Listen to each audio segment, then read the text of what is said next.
Welcome to Tell Me Your Story, new paradigms for a new world where we're giving you choices and knowledge of those choices to help make your dreams come true. We are here 9 times a week, Sundays at 7 a.m. and 7 p.m., Monday mornings at 1 a.m., Wednesdays at 9 a.m., and Monday through Friday from 8 to 9 a.m., streaming live at all those times at richarddugan.com. We are on SoundCloud, iTunes, TuneIn Radio, Spotify, Stitcher, Player FM, as well as YouTube, where you can watch these conversations. I hope that you will take time to subscribe and click notifications so that when a new conversation is posted, you'll be notified and you'll be able to tune in, listen in, and learn, be entertained and inspired. A reminder that Choices, which is my book, 5 Steps for Life, it's available on Amazon.com in paperback, hardcover, and Kindle with Audible, soon to be released. We also ask that if you can support the work that we are doing financially, we do have a PayPal account. It is there for your security as well as ours. And when they ask for an email address to whom you're sending, please go to richard@richarddugan.com. That's the email address. If you go to richarddugan.com, there is also a link directly to PayPal so that you can send us whatever support you can. And we thank you to those who have helped and to those who will help. We also ask that you take time during this decade of perfect vision, the 2020s, to go within to that quiet, peaceful, calm, still place and listen to that still, small voice. And with that, we now take you to our very special interview and guest here on Tell Me Your Story. And welcome to Tell Me Your Story, New Paradigms for a New World. I'm Richard Dugan, your host, and it is an absolute pleasure to come your way to bring you these programs and to have you on here with us to talk about what we're going to talk about today with our very special guest. He goes by Dr. H, and the website we want to give you, of course, is energetichealthinstitute.org. Give that right up front.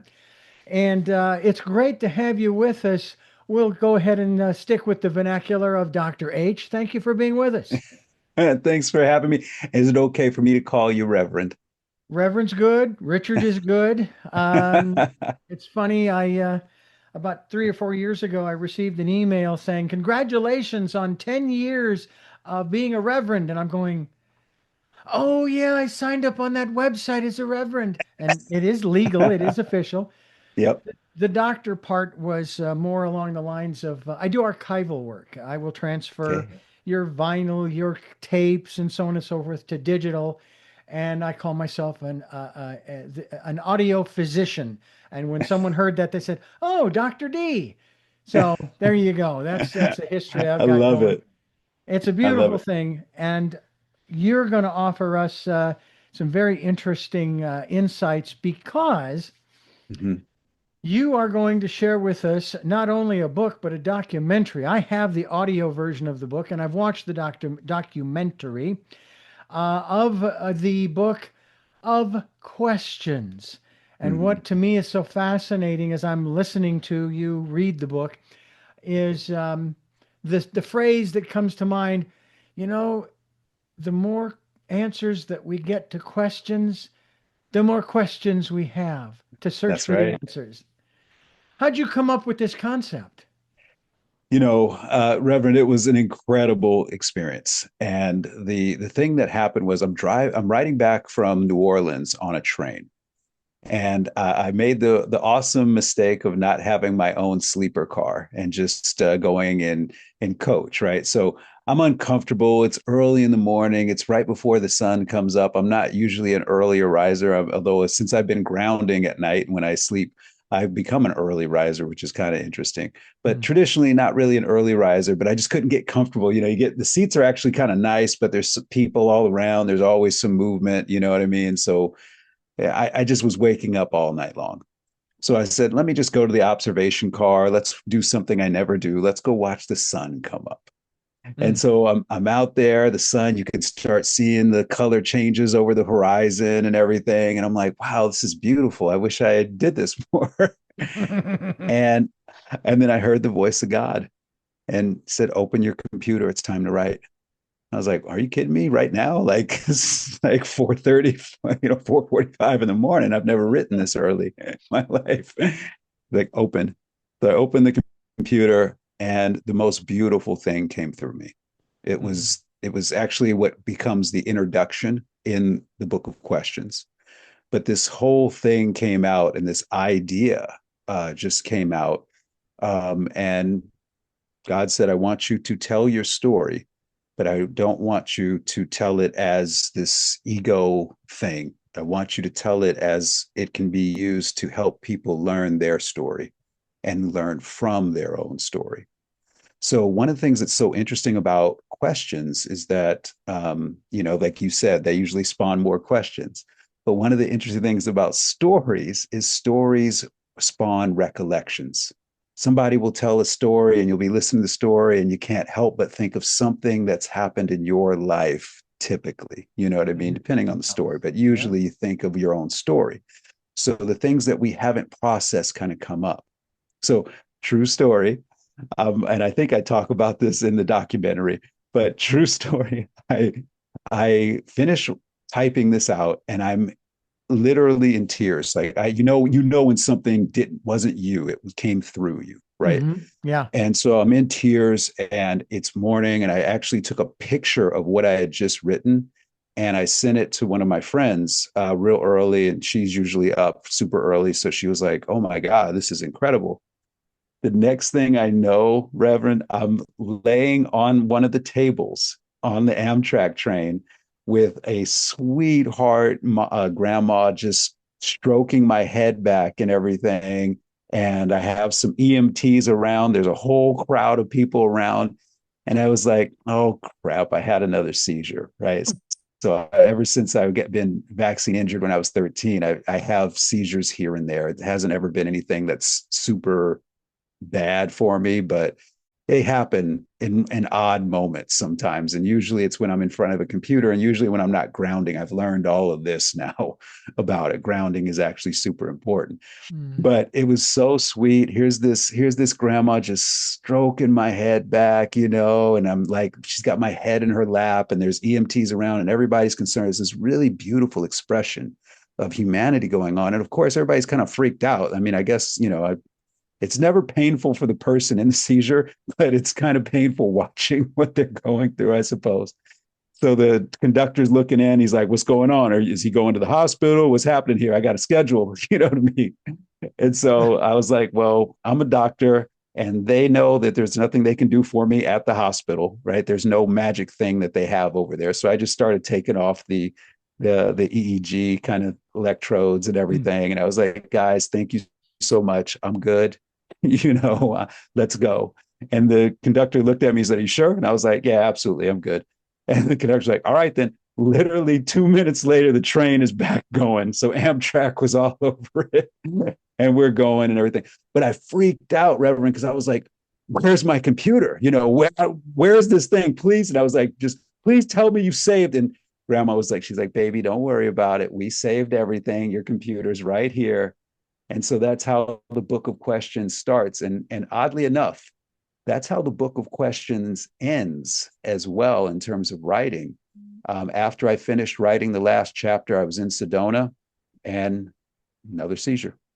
And it's just one of these things, I've heard like Quincy Jones had this going on, not saying I'm anywhere on that level, but I've heard his creative process. He would go through this as well. Like it just seems like when you're downloading a lot of information from beyond, these things can overwhelm the nervous system. And this was one of those books that did, because it only took me about 9 days to write the entire book, which Wow. is pretty phenomenal. I've written several books, and they're much longer in terms of how long they take. Well, first of all, I envy you your journey. I love taking the train. Right. I love flying too, but I would, if someone were to press me and say, okay, Uh-huh. we're going to send you all expenses paid to this far off place, I hope is Ireland. Right.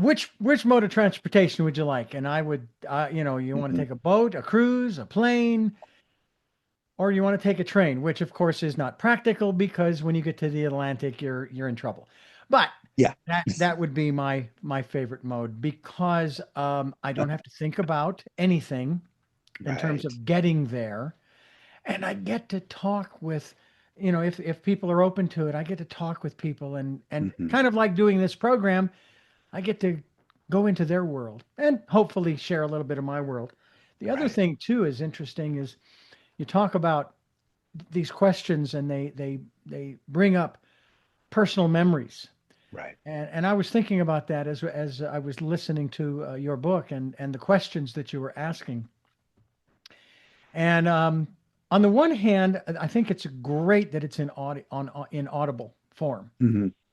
I would say that it would be even better if you did get a print version that you could then, if you wanted to, you could actually write your answers to Hmm. those questions.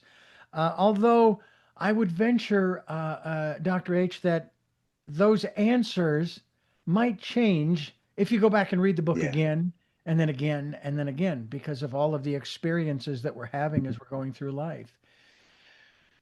What is and I'm sure this probably came from within, from the divine, if Mm. you will, in a manner of speaking, and I know the universe doesn't work in goals. There is no end game. It is the journey. But Yeah. is there a, shall we say, a meaning to the message collectively in the totality of the book of questions? In other words, has it been shared with you? We want Hmm. people to, and what is the answer to that question? Yes, and it has, and it's a great question, Reverend. Just a beautiful question. And thank you for listening to it as well. I've listened to a few chapters of the book, and it's been really our sound engineer Brian did such a beautiful job, like really putting everything together. You feel like you're on a train, with me, and we're having Yeah. some fun, like we're hanging out, right?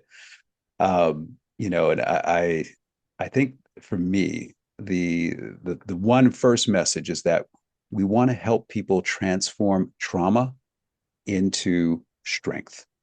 This is possible, and the way we do that is by talking about our stories and then having questions at the end to process them so we can change our opinion of the stories. Because what trauma is, the event, the things that trauma are born from are painful situations. And it doesn't matter. You're going to experience pain in life. That's just the way it works, right? Mm-hmm. Yeah. But it's a choice as to whether or not we transform that pain that we've experienced in our recollections and our memories into hurt. And then if we try and go a little bit further and start identifying who we are by that hurt and transforming it into a trauma. And so when we talk about hurt and we talk about trauma, we're talking about a choice. When you talk about pain, you're talking about just a reality. Yeah. So far, so good, Mm-hmm. right? So what happens is oftentimes in our society really encourages this very now. We encourage people to be victims. And that's very, very dangerous. Yes. Okay. Because Yes. now you're surrendering your true God given power to some external amorphous force out there that is really going to manipulate that and take advantage of you and take advantage of that situation. And what we've seen, especially in the last several years, is that really taking on a incredibly bad momentum for the world. So there's so many of us that have experienced pain, but it's become a hurt or it's become a trauma.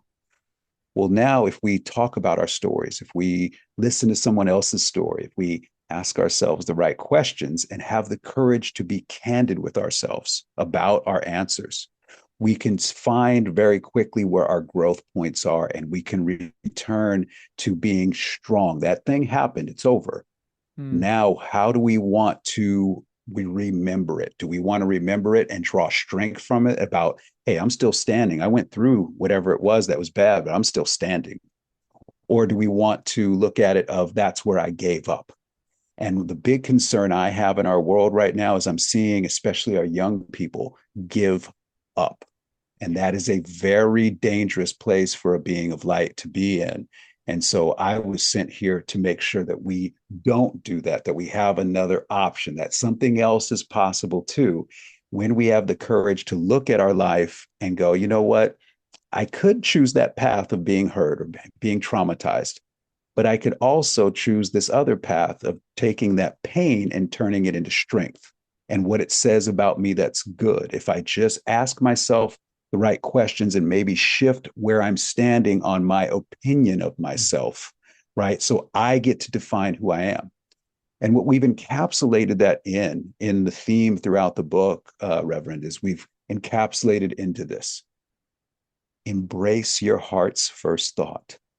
We spend way too much time in our minds, and we equate that with our brains, but it's our mind, and our mind is given a gift as well, but it's there to interpret what our heart is feeling. If we give mind rulership over the heart, then what we do is we start making decisions based upon not our intuition but our intellect. And that's a very dangerous thing as well, because now our intellect can say, well, it doesn't make sense for you to pursue your dreams. It doesn't make sense for you to pursue what brings you joy. It makes sense to make money. Yeah. It doesn't make sense to stay in a relationship that is really nurturing you, because this person can't advance you in terms of making money or getting or feeding your ego or something like that. You see what I mean? So what I've seen in the world, especially the last 26 years working with people, is people by and large are making decisions on what they're taught to make their decisions on. And what are we being taught to make our decisions on? You need money. You have to get into debt. You have to do all these things that aren't making you happy so that you can be happy. Yeah. And it's a fool's gold game that you're never going to win. But where you can win is by saying, no matter what comes up, no matter what pain comes up, I'm going to deal with it. I'm going to turn it into strength. That's a choice I can make. And what's so interesting about this is that it changes the way the electricity flows in your body. And when you change the way your electricity flows in your body, you change the magnetic fields that emanate from you as an electrical being. And when you change the magnetic fields that emanate from you change what the universe brings to you, because the only way the universe knows what you want is by what you radiate out. So if you're unhappy because of the choices you made, because you've chosen hurt, because you've chosen to identify with the hurt and chosen trauma, now what you're radiating out to the universe is, I want more opportunities for trauma. And the universe is going to go, gotcha, and give you those more opportunities, right? But if we can just take the pain and say, you know what, there's a positive, there's something good in that pain that I experience. Even if it's just, I'm still standing. I spent the first part of my career, Reverend, working with victims, with people who were abused sexually, physically, mentally, and I mean severely in some circumstances. And I helped them transform what their opinion of that event was, because what was happening was that they were still living as if that event was occurring to them. And that's a dangerous thing. It's over, but it's not over if you keep deciding to relive it. And that's what hurt and trauma are: the decision to keep reliving that pain. And I used to do that too. And so I take people through 9 important stories through my life as we're riding together on a train, because I know that they're going to have the best opportunity to help people recollect things that maybe they've pushed down and buried. Let's bring them back up. But now let's bring them back up and look at them and ask some questions about them. And now when you're asking those questions, and maybe you're doing your own little journaling, okay, yeah, that's a good question. That's a good question. Here's what I think about that. Now we get a chance to reorient. And when we reorient, now we get a chance to transform. And it's that transformation of, oh, that was draining my energy, into, wait a minute, that can feed my energy. That's that little subtle shift of choice that changes your electricity, changes what you radiate, and therefore changes what comes back into your life. You're literally transforming your life as you read this book, as we travel on this train ride together. We're talking with Dr. H about his book, his most recent book, The Book of Questions, here on Tell Me Your Story. I'm Richard Dugan, Reverend Dr. D, and we're here with Dr. H, and we're talking about his book, the Book of Questions. and also the website, Energetic Healing Institute.org. That's EHI, if you want to use an acronym. And you talk about transformation. Mhm. And I, I've been sharing this over the years now in regards to a message that Jesus gave to his disciples and so Mhm. forth, where they were all worried about what are we going to eat here, and where are we going to sleep, and what are we going to wear tomorrow, and on and on and on and on. And he says, "You see that bird up there in the tree? Yep. Bird doesn't toil, okay, and yet look, it's taken care of." And then, of course, talks about the lilies of the field and so on and so forth. And let tomorrow worry about tomorrow. Yes. And they also asked him in another area. He was doing all these miracles, and they said, "We want to do these miracles. Can you teach Mhm. us?" Mhm. Sure. This isn't the magician's code where these are kept secret. I'll show you, but I want to tell you something. Mhm. You think these are incredible? You are going to do greater works than these, and I do believe Yeah. that the greater work is what you're talking about, and that is the transformation Mhm. of our lives. Mhm. And there's another aspect to what you were talking about too, in terms of changing the energy and then drawing to you, or the universe bringing to you, if you will, those Mhm. things that you truly desire. My Mhm. wife and I are in the process of moving into a house that we're actually buying. We're moving from renters to owners. Nice. I was sharing this story over the last, well, from June to the present with a good friend of ours. And when I first told her, she just was like, it's not going to happen. And no, she wasn't saying this to me. Don't get me wrong. Right. She understands the whole energetic thing, but she has shared with me since. She says, I said, because we're in the final stages now. Right. Matter of fact, with from this conversation, we're probably going to be on the road 200 miles to the east. And she shared with me that, she says, I didn't think you could do it. I thought, I don't know what Mhm. he's thinking. He needs to take his resources, find a new place to rent here in Santa Barbara, and just be grateful that he's got a place to lay his head. Right. She says, but I am absolutely astounded, and congratulations on the fact that you actually made it happen. Right. And I have to tell you that from the inside, me being my wife and I being on the inside of this whole thing, I'm going, all I know is I got way too emotional over a lot of stuff that really doesn't matter. Now, in my book, Right. Choices, 5 Steps for Life, Mhm. I talk about when I bought my first house with my first wife. And we saw the house on September 1st of 1993.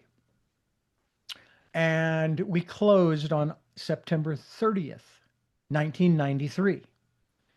Now, during that month, and I had done enough interviews and talked with enough people, I realized we need to come up with sort of a mantra, or anytime we feel like we're getting stuck or we're getting wrapped up in the emotions, here's the phrase.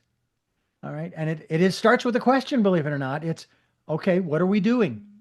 What are we doing? We're buying a house. That's all we're doing. Doesn't matter about the mortgage broker and the title Right. company and so on and so on, and the insurance and on and on and on. And unfortunately, I did not do a good job of incorporating in this time. But in spite of that fact, here we are. Right. So sometimes and we've been putting out this, we want to move. And I've Right. told my wife, I said, but the universe has to make a way. I don't know about you, but I just don't feel inside comfortable with forcing my way through to something that I think the ego, that you talked about earlier, Yep. Yep. says this is what we ought to do. Let's pay off all of our debts with that resources, and then we've da da da da da da da Right. Then da, we'll be happy. and we'll be happy. Now, I'm not saying the house is going to make us happy. Certainly not. Right. but a change of venue to a new place, new Hmm. people, new exciting adventures to have. That to me, that brings me happiness. It brings me joy.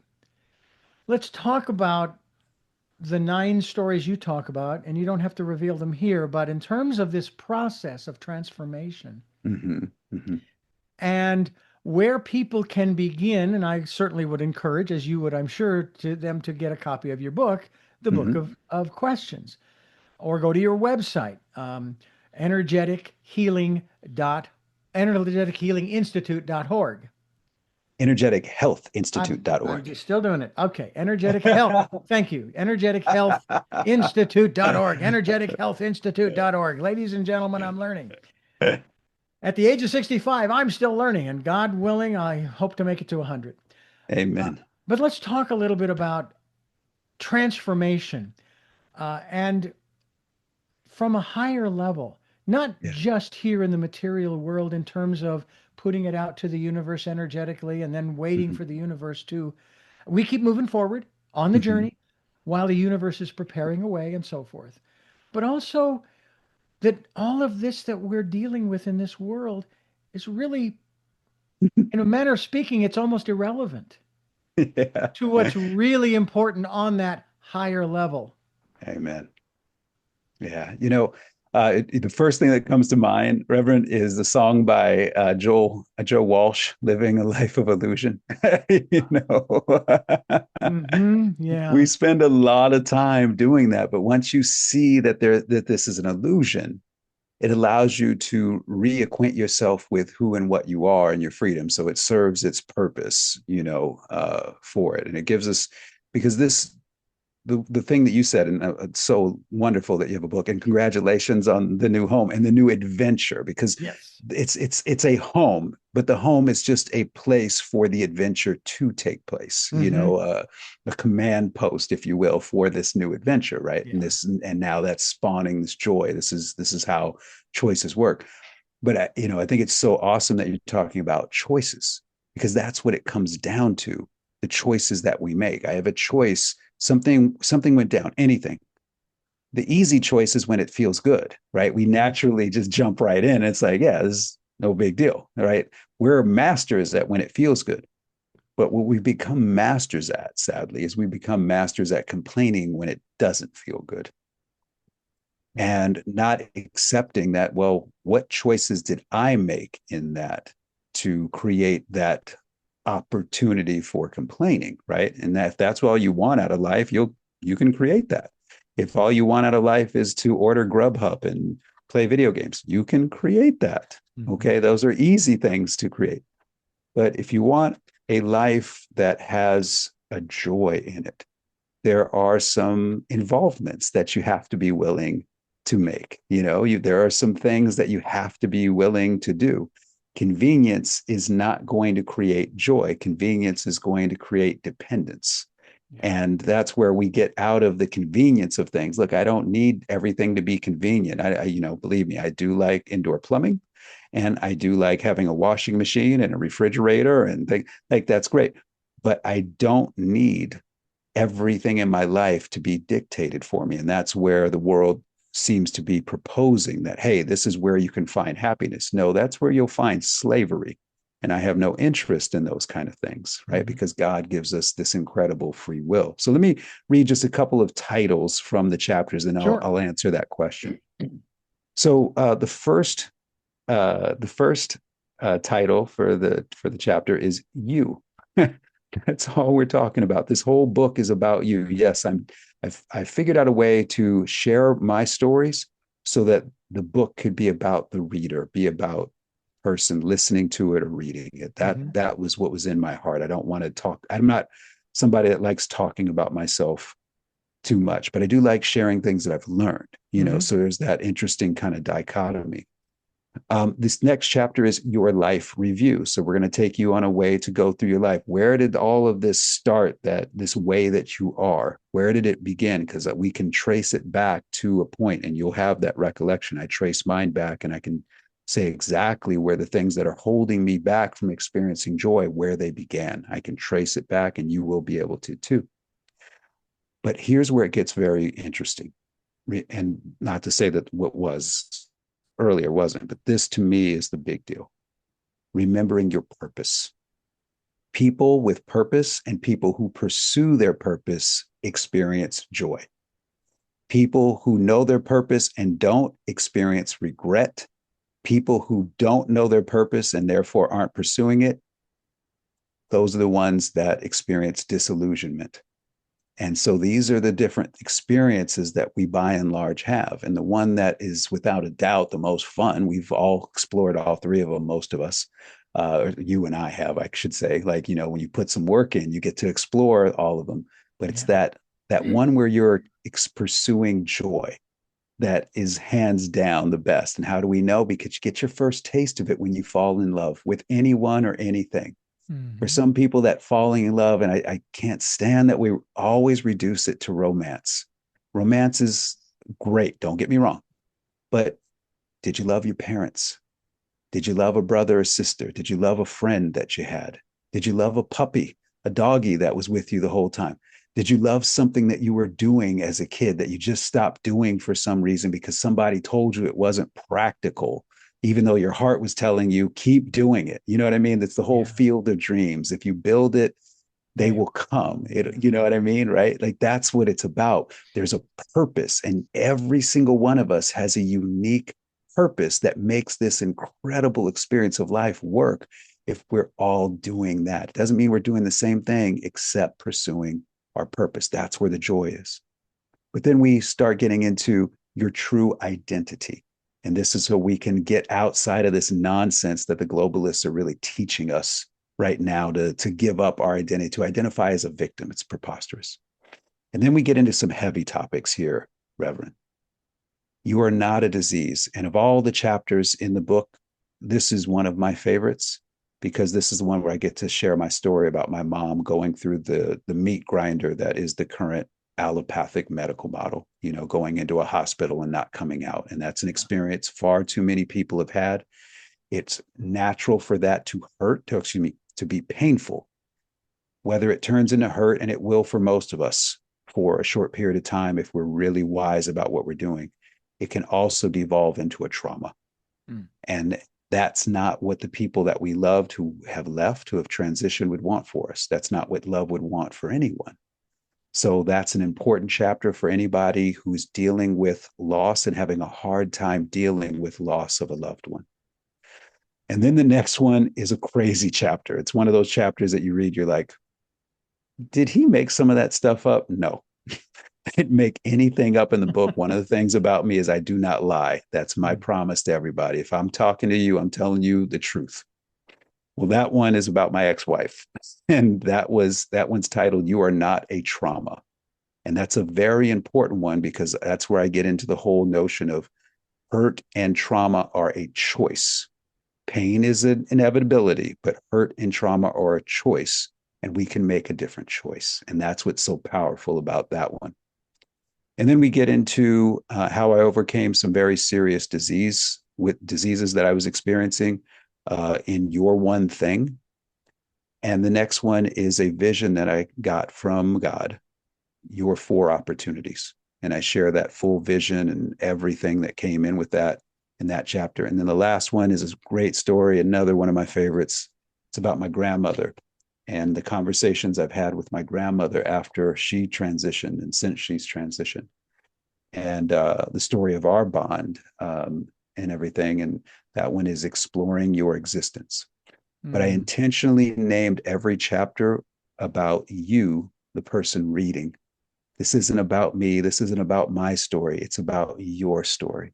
mhm. And it's about understanding and allowing the memories from your story to come up so that we can ask questions and you can decide whether or not you want to transform what maybe is draining your life force, if you want to transform that into a source of strength for you for the rest of your life, because that's possible too when you embrace your heart's first thought. And so that's what I'm bringing to the table is opportunity. And if you are searching for something to inspire you, I know that this book will do it, and this book will be something that can really propel you into the experiences like you're having and talking about, Reverend, where you're like, I make choices based upon joy, which is a great thing to make choices on. We're not talking about fleeting addictive choices like, well, you're advocating for me being a meth head. No, that's clearly not a good thing, No. right? What we're advocating for are choices that fill you up and the people around you Yeah. without being a derogatory thing. And that's possible. It's just that's not what's taught on the TV, at least anymore. That's not what's sung about in our music of today.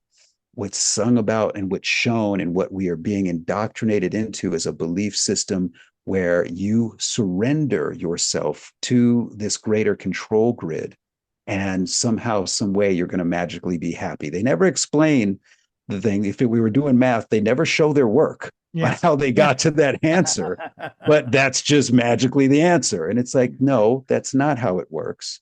God has developed a beautiful divine design that everything is based upon. And your beautiful part within his divine design is that you are unique and special and precious. And that what you have at your opportunity is the opportunity to pursue what your purpose is here. And how do you know it's your purpose? Because your heart is screaming it at you if you're not doing it. You just have to have the courage to listen and then act upon it. And joy will be attracted to you like a magnet. That's how it all works. It's the Book of Questions by Dr. H. And the website, once again, is energetichealthinstitute.org.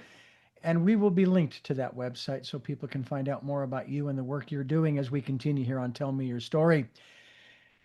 The whole subject of health and wellness is so important. They say if you don't have your health, you don't have anything. I mean, it's pretty obvious when you are. I mean, it's been a long time since I've had the flu. Mm-hmm. It's also been a long time since I've ever had a flu shot. Probably the last time was maybe when I was still living with my parents in my late teens or what have you. I am a firm believer in fortifying and building up the immune system, that wonderful, magical substance, if you will, that fights off those things.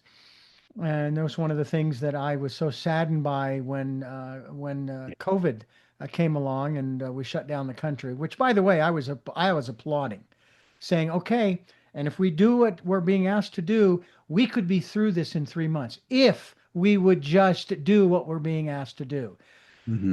But there were people who said no, and we're still dealing with it. But then again, the influenza goes around the planet every year, and I have advocated since I was in my teens, shut the airlines down for 2 weeks, just 2 weeks. All right, stop people from moving around. You can go to work, but stop traveling, stop spreading, and then we can be done with it. I mean, if money is the bottom line in this matrix, as you were referring to earlier, if that's the bottom line, then why would you set up a scenario where we aren't being productive, which means we're not generating the money, Mm-hmm. the lifeblood of this system, this matrix?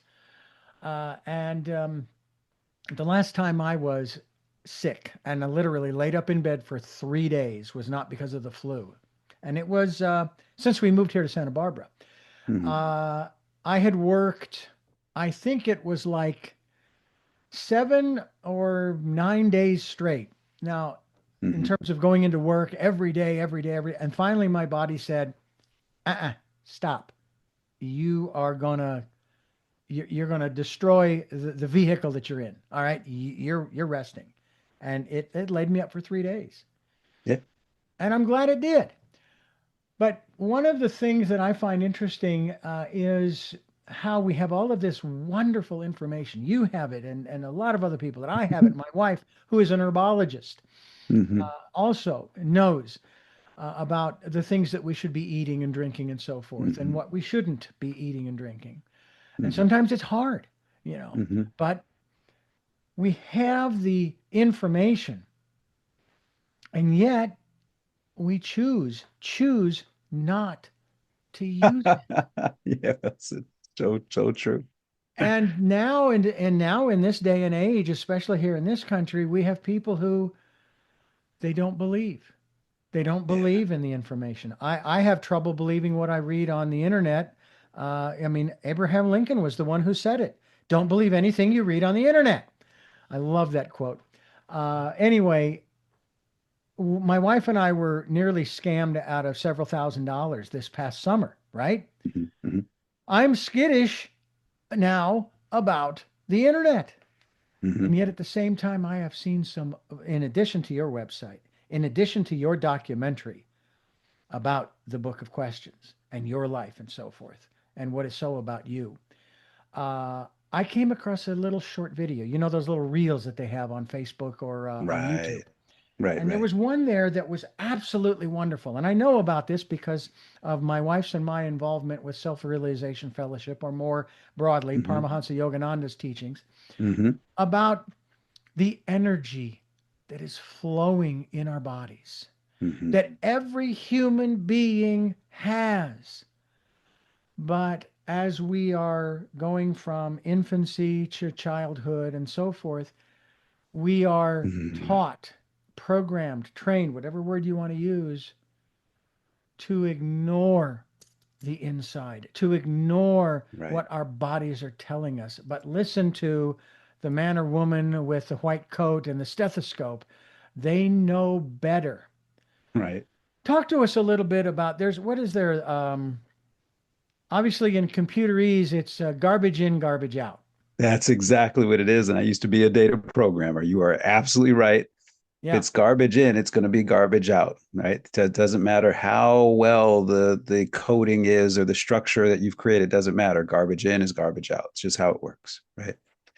Well, couple of thoughts is on what you were speaking to is one of the things that I educate moms on, and especially new moms on, because this is the question that they have to really deal with is, first and foremost, I'm not here to make a choice for you, Mm-hmm. and I'm not here to judge.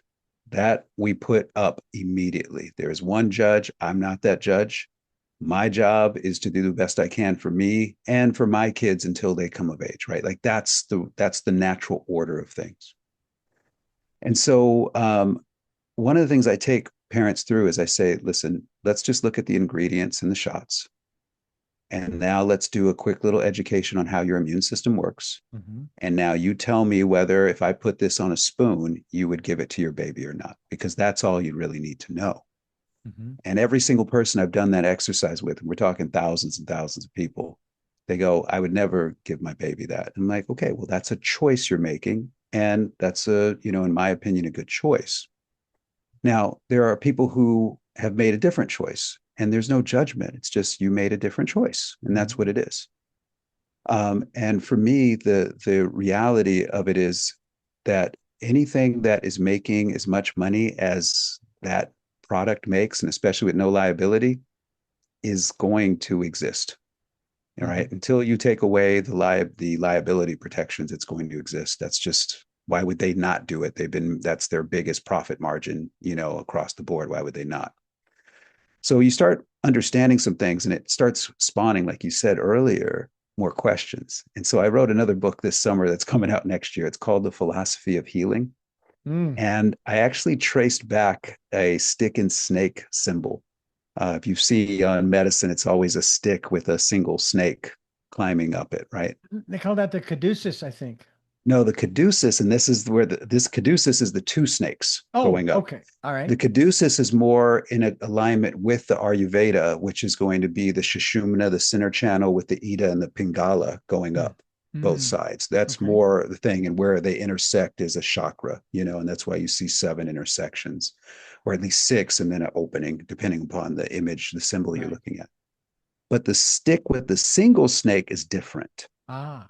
The stick with the single snake, which is all over everywhere you see, it comes from a religious cult, and it's called the cult of Asclepius. And they take power at the plague of Athens in 500 BCE. So 500 years before Jesus's birth, they're taking over the Mediterranean. They actually supplant the cult of Apollo. So I actually went through and next in the next book, I go through a whole historical. We have over 100 references on that chapter alone, going through a whole historical understanding of what that symbol means and why they're in such dominant control of everything right now because they know how to stay in power. So what we come to is I could be bummed out by that, right? Rev, like you get to this place sometimes where you just know too much, you know more than you wanted to know. Yeah, You know what I mean? And you can't once you know something, you can't unknow it. that's right. But then it brings me back to the book of questions and the recollection of I have a choice. I've seen I've peeled back enough layers, right? I've seen some things that I wish I could put the layer back on and be like, I never needed to know that. That's fine, you Yeah. know, because ignorance can be bliss, for some until you're in pain, but ignorance can be bliss until you're in pain. So for me, it became okay, well, I have a choice. What do I want to do with this information? Do I want to teach it to my students? Yes, they need to know. Do I want to teach it in a way that makes them feel like, oh my God, there's nothing I can do about this? No, I have a promise to all of my students. I will never teach you anything that you can't do something about. If a big meteor is coming to hit the planet and I know about it, you're never going to hear about it from me. There's nothing you can do about that, you know? Mhm. But this is something we can do something about because what is required isn't doing something about what's going on in the world. Mhm. What's required is doing something about how you perceive it Mhm. and the choices you make about it. And whether you, knowing this, can still make the choice to enjoy your life Yeah. and build your life around you in a way that you don't need that system. They're offering a system, and you can step in and say, I see you. Thank you for the offer. I don't want to use that system. I'd rather use the herbalist system. I'd rather use the Ayurvedic system. I'd rather use the Chinese medicine system. I'd rather use the vitalist system in this country that still exists. I'd rather go into homeopathy and, of course, nutrition, literally the safest and most effective therapeutic ever. How do we know? If it's good enough for Hippocrates, the father of medicine, it's Mhm. good enough for everybody. Okay, let's just Yeah. throw that one out there, right? I actually take you through Hippocrates' life, which is that guy was funny. That is a guy that was just he had so many hilarious quotes. He was an old get off my lawn dude before there was a get off my lawn dude, right? So just sarcastic as all get out, and but he was another one of those garbage in, garbage out. Like he's like us, we this is where I can already see where you and I have a similarity. We're WYSIWYG people. What you see is what you get. Yeah. You know what I mean? If you don't like it, that's cool. I'm not here to impress or impose myself on you, but I'm also not going to change because you don't like me. Like, this is Right. what I am at this Right. point. I worked really hard to be this. I'm a good dude. If that's not enough, then okay. That's not Right. enough. What are you going to do, right? All right, that's on you. There you go. So where it brings us to is this really important conversation, but it brings us back to what you were talking about earlier. Choice. We have a choice with everything that we do as long as we allow our hurts and traumas to rule us, we're going to be set up to make bad choices. As long as we allow ourselves to be seduced by convenience, and of course, I'm talking about in this case, somebody showing up at your door at 1 o'clock in the morning with something they're calling food that isn't really food, versus you just saying, you know what, I'm in my kitchen making my food with my family, which is a familial experience that brings everybody together. You know what I mean? Hmm. Making that choice, well, you're setting yourself not only up for the food being problematic, but now you've missed the opportunity to build family and make family stronger. Families are built around food and not Hmm. just the eating of the food, it's the making of the food, it's the shopping for the food or the growing of the food, even better. It's the preparation of the food together. It's the time spent talking while you're doing something together, and then talking while you're eating the food together, and then cleaning up together. All of it builds the entire family. And the way we've always done it in humanity's history is that every single civilization that you see out there that grew and grew and grew was built around families that ate together. That was the nascent thing that we all did was we ate together. We didn't have somebody delivering. You know, if you could think back Yeah. to prehistoric man and civilization point, there was no Grubhub, there was no DoorDash, there was no, hey, here, you don't have to worry about anything. You worked real hard, you don't have to worry about anything. No, there was, what do we need to go and pull from the field? What do we need to do to go slaughter or take the salted meat? What do we need to do to prepare something for everyone to eat tonight and eat in a community and discuss our day? Right. And now you're getting this incredible exchange of information, but you're also developing incredible skills of listening.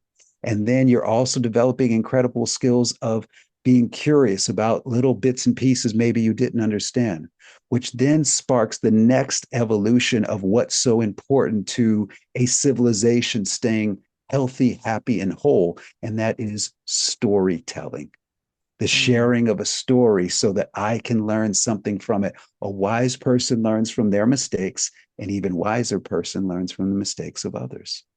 Well, Yeah. what was the nascent point for that whole incredible experience that we love so much to take place? Food, the Mm. food we choose to eat together. And so that's to me the whole thing here. You choose to eat with people that you love on a daily basis, you are going to feel really great about your life and likely inspired to pursue your purpose. You eat by yourself, you have people deliver things to you, you know, you're not investing it all in it. It's just another thing you have to do during the day instead Mm-hmm. of get to do. Well, now you're creating the likelihood that you're going to be pretty disillusioned about life and Yeah. pretty quickly. And it Yeah. doesn't have to be that way.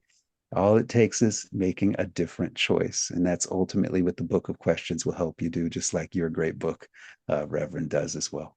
Well, thank you. Dr. H is my guest, the Book of Questions. There's also the documentary. Go to energetichealthinstitute.org as we continue here on Tell Me Your Story.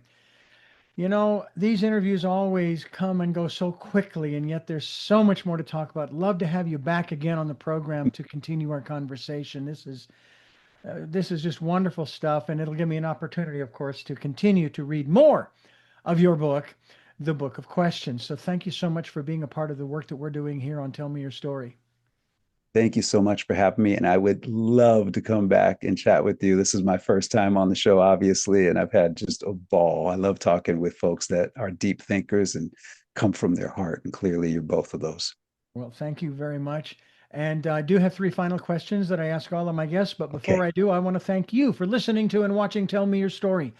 New paradigms for a new world, giving you choices and knowledge of those choices to help make your dreams come true. Sundays at 7 a.m. and 7 p.m., Monday mornings at 1 a.m., Wednesdays at 9 a.m., and then Monday through Friday from 8 to 9 a.m. 9 different programs, different guests, different conversations. I hope that you will tune in, listen at richarddugan.com. And we also podcast on SoundCloud, iTunes, TuneIn Radio, Spotify, Stitcher, Player FM, Blueberry. We are on YouTube where you can watch these conversations. We hope that you will subscribe as well as click notification. We also encourage you to go to Amazon and Amazon.com and get a copy of my book, Choices 5 Steps for Life, in hardcover, paperback, and Kindle. And we also ask you to, if you can, leave us a tip. Our tip jar is called PayPal. And if you can do that, there are links on the homepage at richarddugan.com to both Amazon for the book and PayPal for the tip. We also ask you to take time during this, the decade of perfect vision, the 2020s, to go within and spend time listening to that still small voice. And with all of that being said, we go to our final three questions for our very special guest. And I hope that I have your last name is it Ealy? Ealy, correct. All right. So I'm going to ask the question this way. Who is Henry Ealy? Henry Ealy is a being of light that loves teaching and reminding and helping people understand that they are beings of light as well. And together we are one true family. What gets you up in the morning? Oh, doing God's work. I love doing it. I do it every single day. And I love helping people experience and find the pathway back to their creator for sure. Hmm. And finally, What was your best day? Uh, wow. So three just flooded in. I'll give you my first best day. My first best day, I talk about in the Book of Questions in chapter 3. Um, and It was a magical day on the Santa Monica Promenade with someone that I loved deeply. And my favorite thing about it was we were two kids walking around a very expensive place with no money, Mm. and we had the best time not buying a single thing, going into every single store, trying on all kind of clothes and playing with stuff, and and me getting to carry her on my back the entire length of the promenade on the way out. It was a beautiful, spontaneous day I'll never forget. Mm. Well, once again, I thank you so much for being a part of what we're doing here, trying to change the world. And it's a huge task, but you got to start somewhere. Just take little bites. That's what I was told years ago. Just take little bites and don't try to do it all at once. And you're not alone because there are other people that are taking little bites as well. So, little by little, we're making this a better place for everyone. Thank you so much. And thank you for listening to and watching Tell Me Your Story New Paradigms for a New World. And until our next broadcast, podcast, videocast, love to Lal. Jeanette, I am still listening. Dad, continue to be happy because I am. Smokey, I'll see you on the other side. Mike, thanks for being in my life and letting me be in yours. And to my dear friend Zorro, aho, aho.